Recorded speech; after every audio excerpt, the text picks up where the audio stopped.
Assalamualaikum teman-teman, apa kabar? Ketemu lagi dengan saya Pusri. Semoga kalian selalu sehat walafiat, selalu dalam lindungan Allah, selalu diberikan kemudahan, keberkahan, keselamatan serta kebahagiaan oleh Allah Subhanahu wa taala.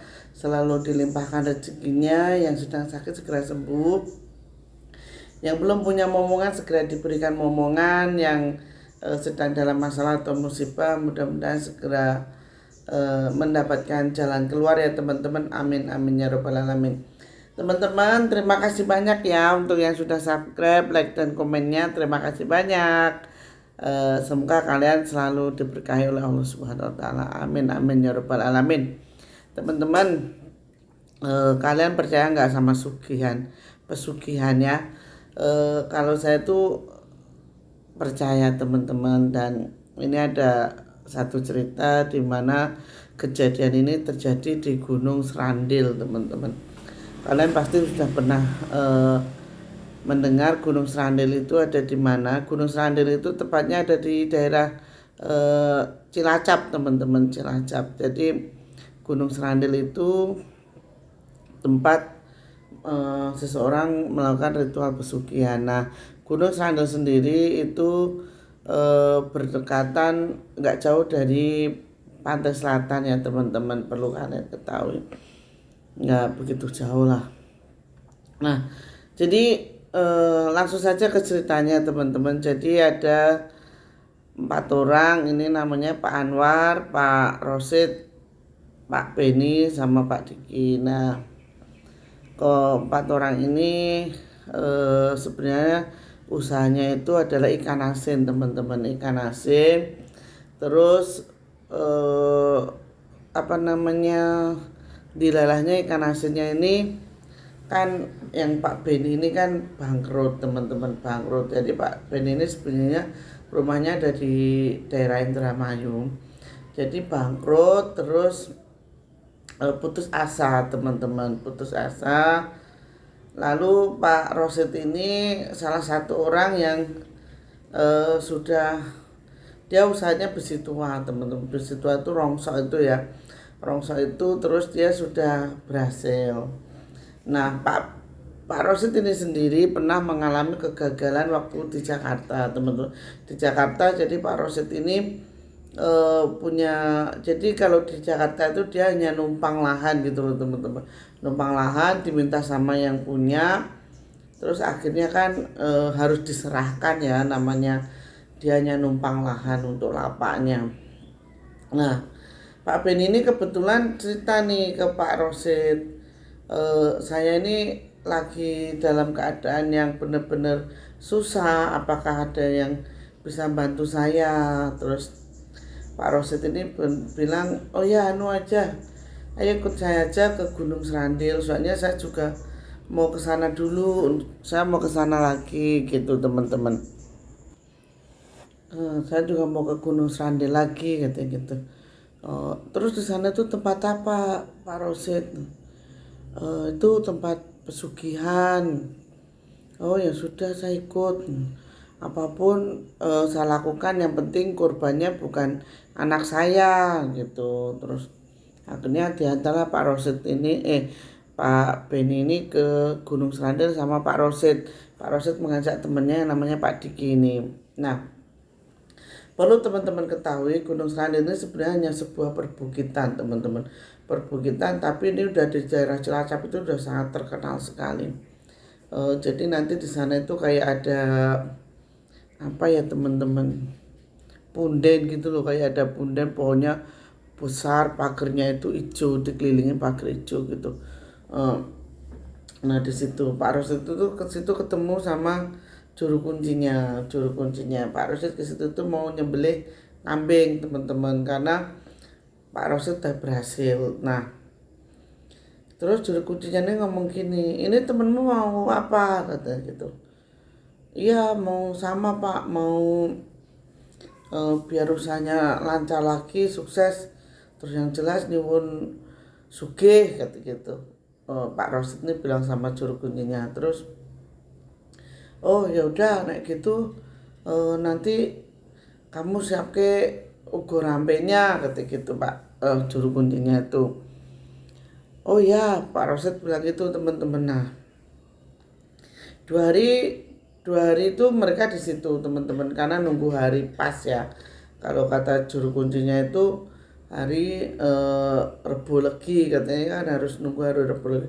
Akhirnya Pak Roset itu ke situ nunggu 2 hari. Nah pas hari malam Rebo Leginya ditanyalah nih Pak Beni, kamu memang sudah benar-benar ingin nyari pesugihan kata gitu. Iya.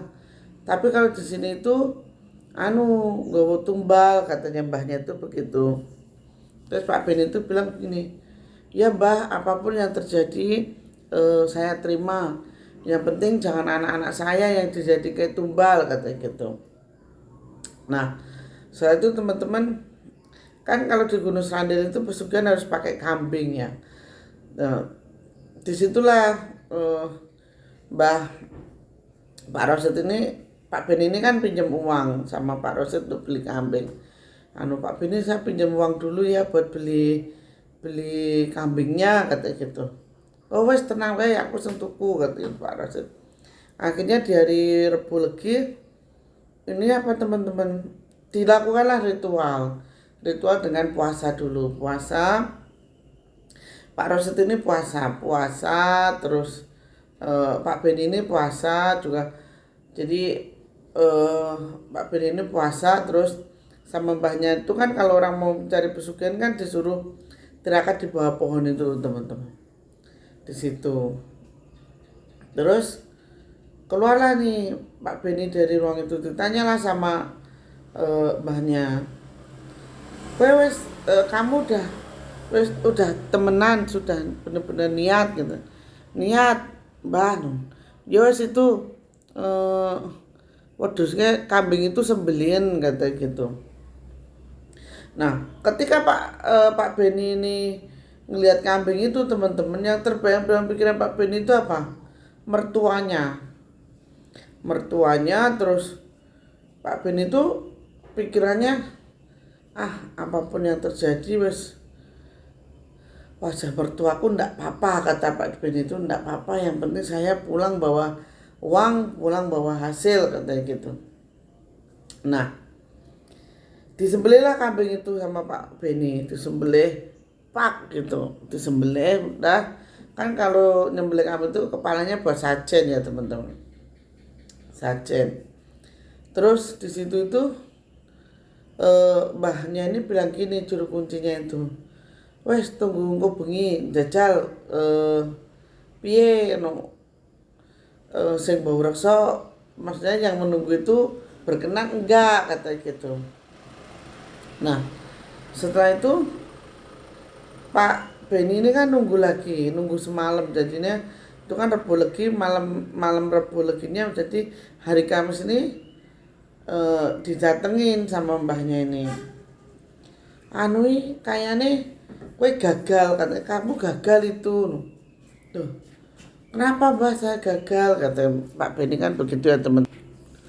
Kamu itu gagal katanya. Lah kok saya bisa gagal mbah? Saya mau tanya dulu, kue wedhusnya siapa katanya. Aku lo semalam dibedukin mbahnya kata. Saya semalam tuh didatengin mbahnya yang bau reksa. Lah kenapa mbah? Itu loh, kamu itu sembrono, itu kambing uangnya siapa kata gitu. Terus dimarahilah Pak Roset ini sama mbahnya ini.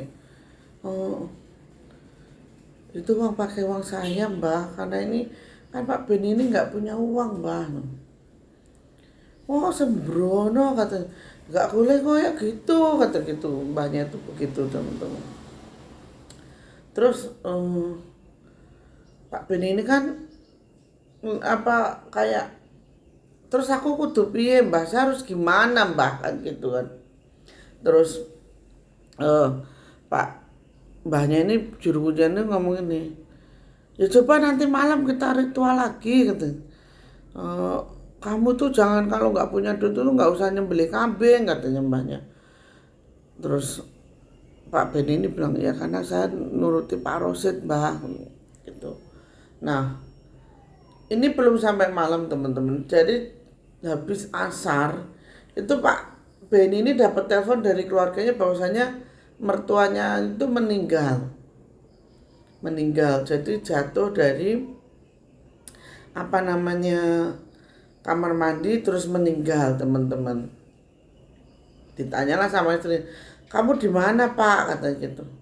Oh, saya lagi di Cilacap. Loh, apa ndak bisa pulang? Ndak, saya lagi nengokin ikan, kata Pak Ros itu gitu. Aku lagi nengok iwak ra iso bali gitu. Yo nanti nek Bali aku mudah-mudahan gue duit, saya bawa uang, katanya gitu. Terus pada akhirnya ini kan Pak Rosid ini kan ini teman-teman eh bilang sama Pak Dewi nih, iki piye nek beli kambingnya itu nggak bisa pakai orang lain loh, harus pakai duitmu. Terus Pak Ben ini bilang gini, teman-teman, aku ra nduk apa-apa, wis duwe iku mek nyawa, kata. Punya aku itu hanya nyawa, wis saya pokoknya harus pulang harus bawa duit, kata Pak Ben itu gini. Terus mbahnya tuh gini,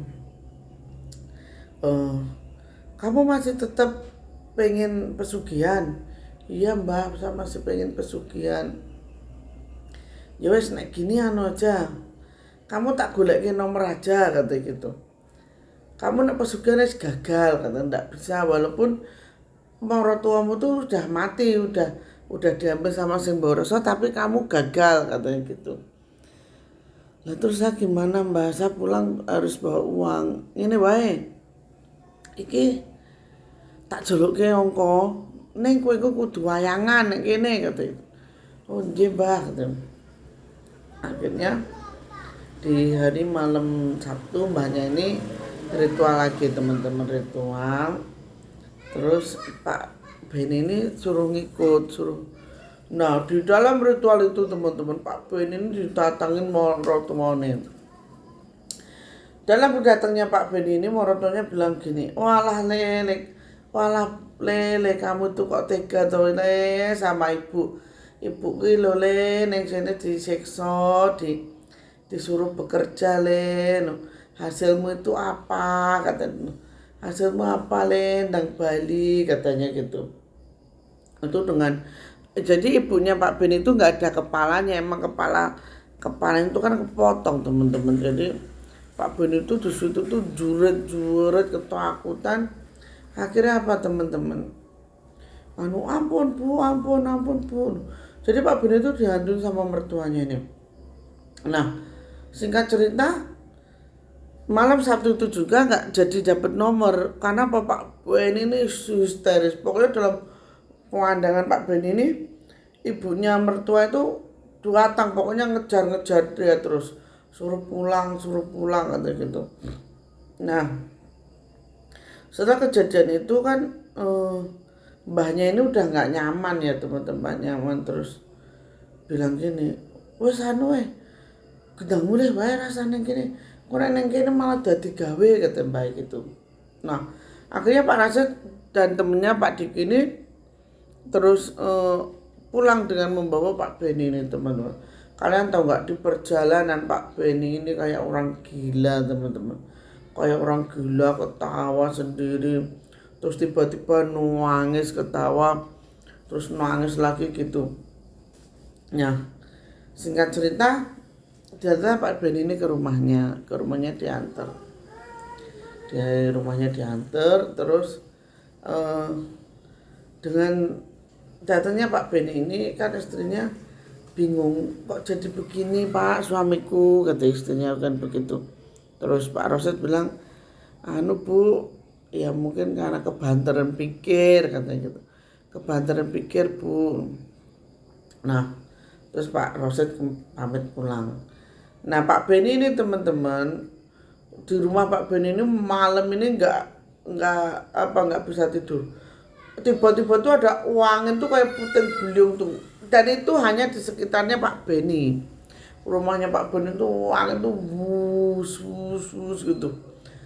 Terus istrinya ini bingung ya, namanya habis kesusahan, belum ada seminggu ibunya meninggal, bingung dia. Terus pada akhirnya jam 1 malam itu ada kayak rombongan orang itu ngetoki pintu, tok gitu. Dibukalah sama istrinya, siapa, barangkali ada tetangga yang ingin silaturahmi atau apa? Nggak ada. Terus apa sayang? Mau makan. Dibukalah pintu sama istrinya ya. Istrinya tuh kagetnya minta ampun. Astagfirullahaladzim. Putra! Terus dibuka pintu itu apa yang dilihat istrinya Pak Ben ini teman-teman. Rombongan orang nandu kayak tandu jenazah itu. Tapi yang duduk di atasnya ini ibunya nggak ada kepalanya teman-teman. Jadi kepalanya ini misalnya badannya, kepalanya di sebelahnya ini. Seketika itu istrinya Pak Ben ini langsung pingsan. Di situ pingsan. Terus yang nemuin itu malah tetangganya itu ronda. Jadi ketemu ditolong di situ. Akhirnya ditanyain. Ibu istrinya tuh jerit-jerit akhirnya astagfirullahaladzim sholat.